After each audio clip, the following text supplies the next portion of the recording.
না, ব্যর্থতা আসলে আমি এটা বলবো না। আপনি এখন যারা খেলতেছে আপনি যদি দেখেন ম্যাক্সিমাম ইয়াং প্লেয়ার, তো একটু সময় লাগবে, বাট আমি বিশ্বাস করি যে ওরা খুব ভালো একটা টিম হয়ে দাঁড়াবে ইনশাল্লাহ 1 বছরের মধ্যে।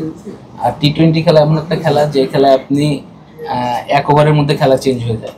সো এই কারণে বলবো যে T20 খেলা ছোট টিম বড় টিম থাকে না, আপনার ম্যাক্সিমাম সব টিমই ধরেন যে 19-20 থাকে।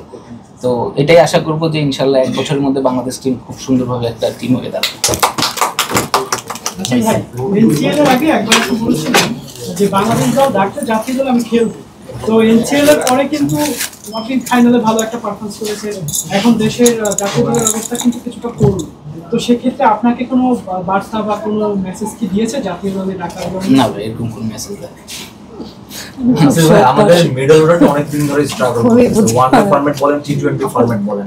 এই জায়গাটাতে আপনার কি মনে হয় যে নতুন কাউকে ইনক্লুশন করা দরকার? ঘরোয়া তো আপনি রেগুলার খেলছেন, এনসিএলও খেললেন, মানে এমন কাউকে আপনি দেখেছেন মনে হয়েছে যে জাতীয় দলে এখন আসার সময় হয়েছে বা কাউকে রিপ্লেস করতে পারে?